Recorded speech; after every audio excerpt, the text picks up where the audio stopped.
to do right away is to be able to visit again the President at the Valley of the Temple in Hanolulu. And after that, we do it day by day, step by step. The lawyers we have a good team of lawyers, and we have a good team of supporters, advisors who came here on their own. They came to support the First Lady, and they are offering their advices, and so we do it one thing at a time. Well, that's good. This aide-de-camp of President Marcos at Malacanang during the EDSA revolution, and you came to Hawaii together with the entire presidential entourage on February 26, 1986.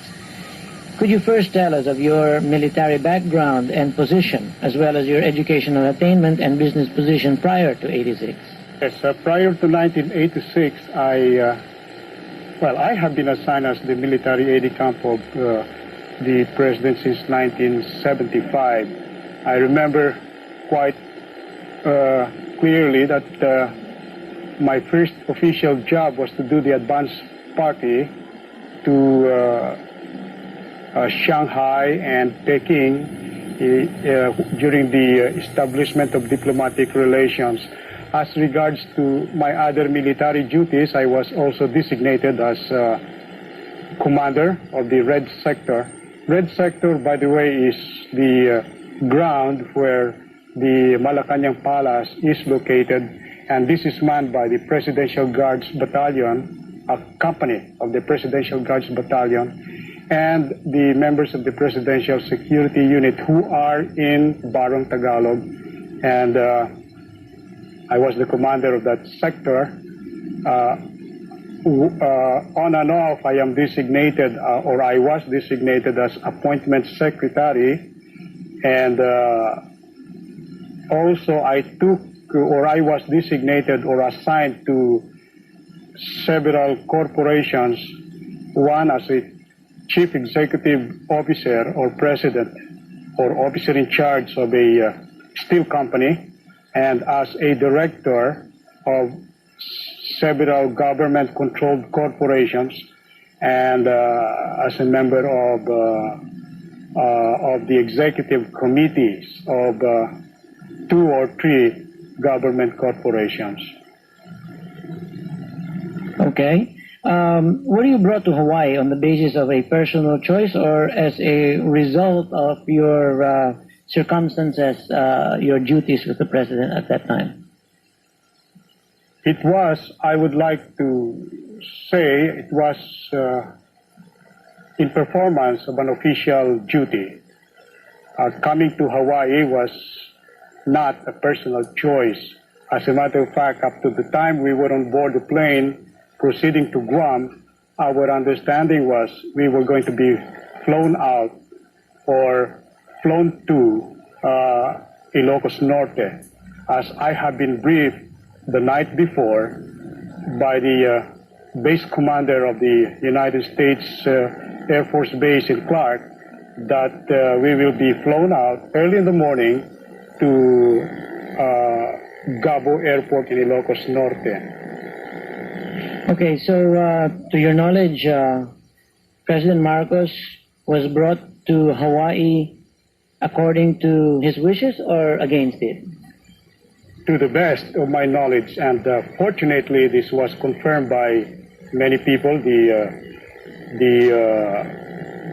General Escort, who was assigned to the Joint United States Military Advisory Group, or the JUSMAG, is Ted Allen, or General Ted Allen, and also confirmed last year. This is no longer a secret, as Mrs. Aquino has said during an interview of Magtanong sa Pangulo, and we have the tape here, the lawyers have the tape of that interview with Radio Veritas, February of 1988, where she said that she wanted Mr. Marcos out. If he was not dying, she wanted him to be out when she was called by then Ambassador Bosworth. Okay, you have remained with President Marcos. By the way, I'd like to say that in the early morning of February 25, when the news or when the responsible officers of Clark Air Force Base,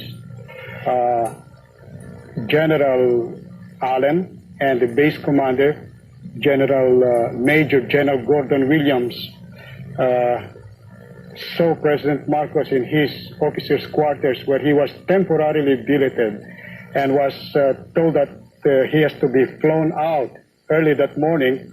He was surprised because the agreement or the arrangement was that in the morning we will be flown to Ilocos Norte. And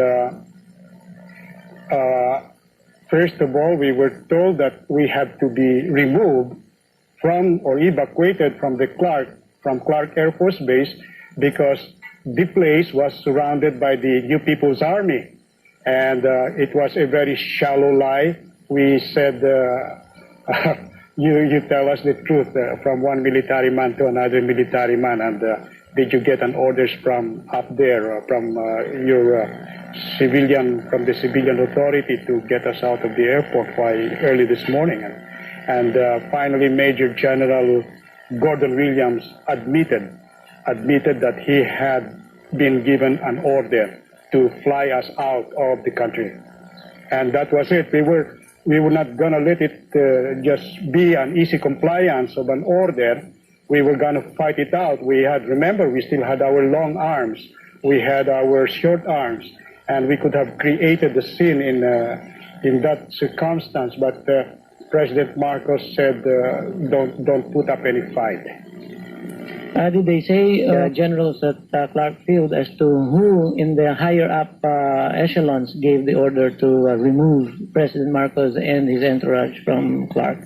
Well, our understanding then was that Major General Williams and Brigadier General Ted Allen were given instructions by Ambassador Bosworth, and Ambassador Bosworth was given instruction by his people in Washington, D.C., and little did we know, we had no inkling that then Mrs. Aquino was in touch or was being called for instruction by Mr. Bosworth until March or April of the same year, when here in Honolulu, a writer, Sandra Burton, who has, by the way, written a book on the Philippines vis-a-vis the February turmoil, has said that when she met with us, she said that she learned as early as February that the instructions were given to the base commander that we should be flown out of the country first hour in the morning, and that the order came from Mrs. Aquino, according to her, from her source in the U.S. Embassy. All right. Well, you have remained with President Marcos now for more than 3 years in Hawaii. How do you feel about being away from your own country for such a long time, and do you want to return? I have always wanted to be able to go back, but here I feel that I'm still performing an official duty. I remember for a fact that in 1966, the President Marcos signed an executive order, I think it's numbered 41, and it is series of 1966, designating 2 military assistants and 6 enlisted men to be assigned to President Macapagal. As in the United States and in other civilized countries, former heads of states or monarchs or kings or emperors or presidents or prime ministers are allowed the services of military assistants. I am in a position where it's hard to, or one would be hard up in saying that I am on an official mission, except for the fact that I interpret this as a continuation of my assignment from 1975 to 1986 to the present. President Marcos has asked me to stay and head the staff of more than 40, exclusive of volunteers.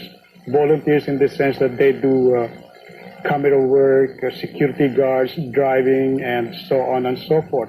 We still have a sizable staff to contain with.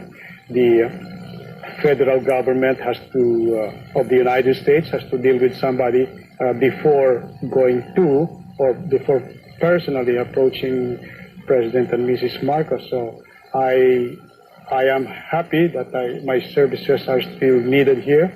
I'm also happy to report to the Filipino people that in spite of the fact that President Marcos is very sick, and in spite of the fact that there are many threats on his life, even when we just arrived, he is still safe, and we are performing our job as security officers. We understand that you had a brilliant career in the military, and if things did not occur otherwise, you could have by now become one of the youngest generals in the armed forces of the Philippines. Do you still often think about your future as a soldier of the Republic? Well, I thank you for your question. I had, yes, a brilliant military career because of an assignment in the South when I just graduated from the military academy. But I think it is brilliant in the sense that being assigned at Malacanang from the time I was spotted in the South, and I said I was confronted by the advance party, actually by President Marcos, when I did not allow him to enter a room which was being blessed during an inauguration. And from there, I was asked to report to Malacanang. The assignment there is blessed with good missions, like doing advance parties in many provinces in the South and in the North, and from then on, advance parties to several countries like India, Egypt, London, Seychelles, Nairobi, Shanghai, and then the last one was in '82 when I did the advance party officer in charge for security and for coordination in Saudi Arabia. And among other things, I was given a chance by President Marcos to take up another course, which is a master's in business administration in 1982, which paved the way to assignment to several government-controlled corporations as a member of the executive committee or as a member of the board of directors. And one of the best things that, or one of the best maybe one would be able to say that it is a good accomplishment, is the fact that as chief executive officer of the steel company, I was able to, within a period of 4 years, pay back the government what the owner of the company has borrowed from the United States Import-Export Bank, and where the Philippines, as guarantor, had to pay this indebtedness.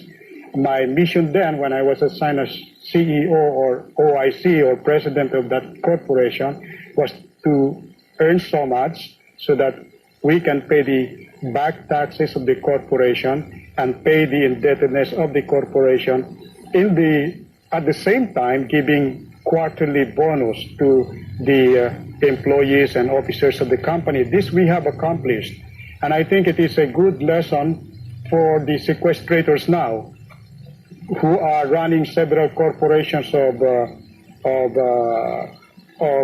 Filipino businessmen whose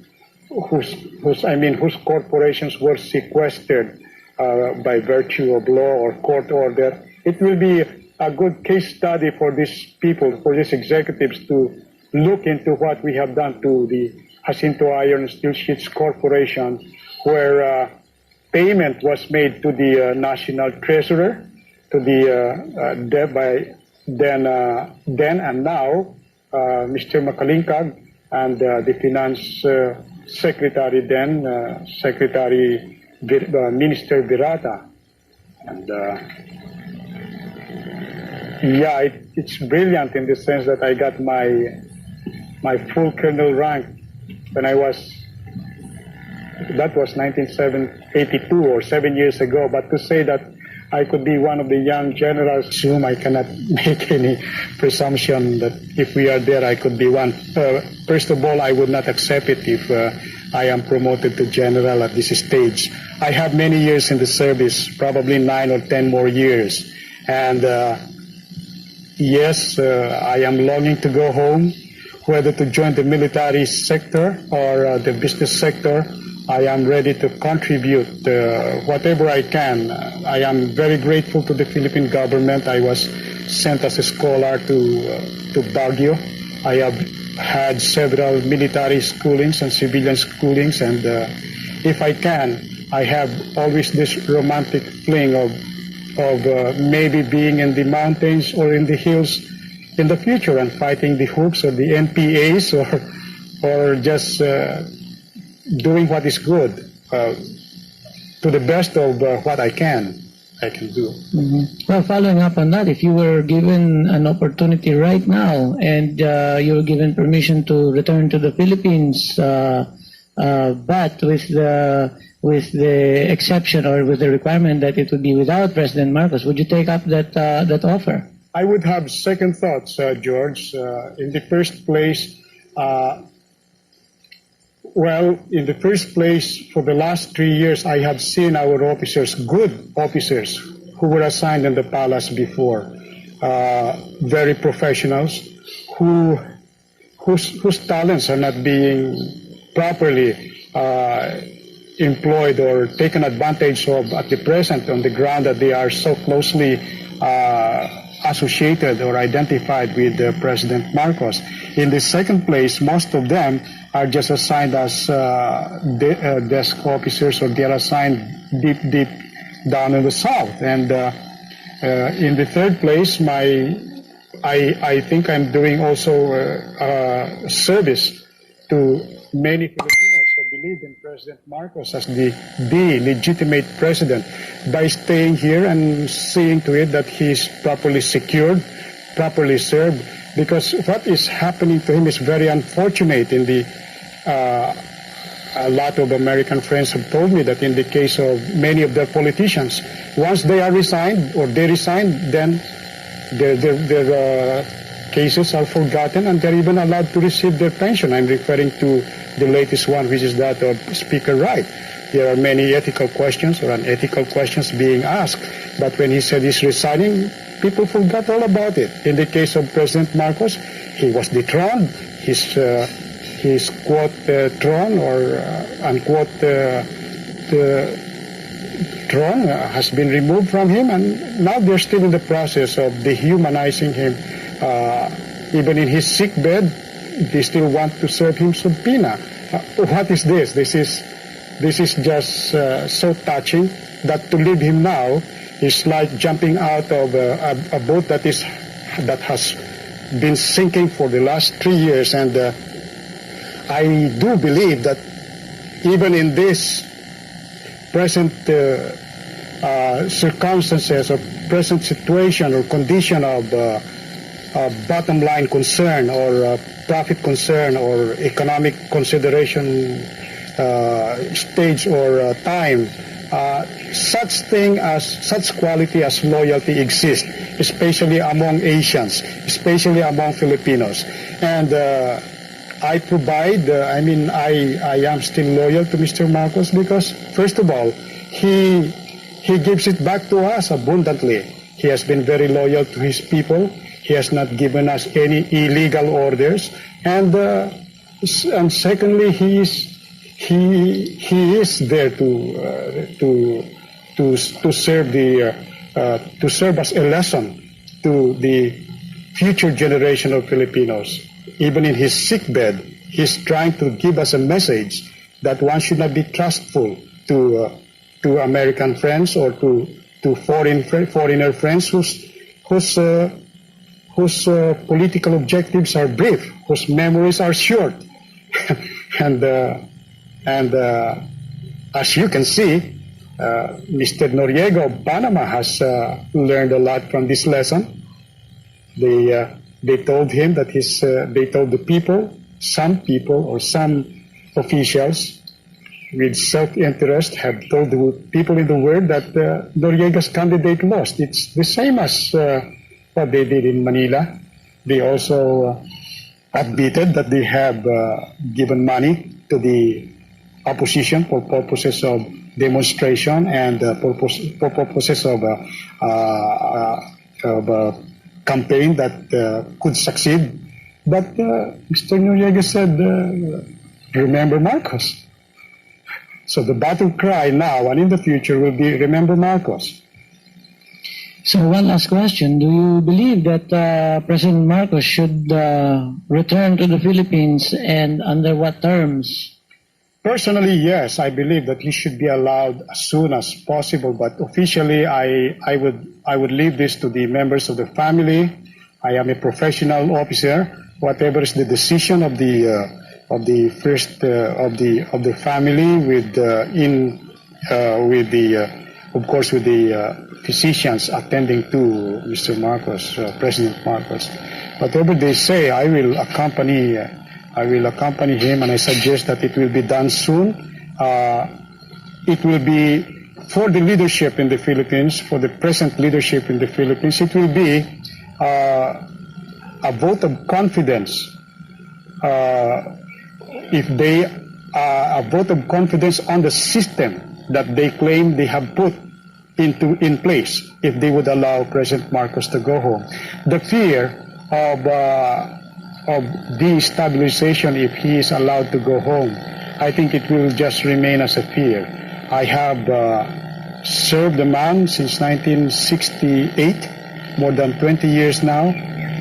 First as company commander, as intelligence officer, as operations officer, before I became his military aide-de-camp, and I haven't received any instruction from him as regards execution of violence or anything that is illegal. I personally, as I said, personally believe that his going home might be the lacking formula in what is often said, phrase or said as reconciliation. If we put a real meaning to reconciliation, then the missing link or the missing input should be President Marcos.